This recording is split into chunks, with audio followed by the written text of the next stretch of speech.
دشمنان همیشه از اول انقلاب تا امروز، از روزی که رفراندوم جمهوری اسلامی برگزار شد با 98 و اندکی بالاتر رأی، زیر سوال بردن آراء مردم رو، تا امروز همه انتخابات ها رو زیر سوال میبرن. خب از دشمن آدم انتظار هم نداره که اعتراف کنن که انتخابات های ما صحیحه.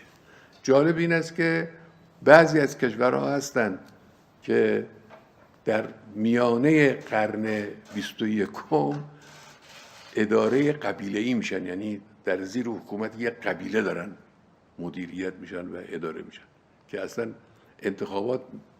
بوی انتخابات هم به این کشورها نرسیده. مردم این کشورها اصلا نمیدونن صندوق رأی چی هست، فرق صندوق رأی و صندوق میوه رو اصلا نمیدونن که چقدر صندوق رأی چی اصلا.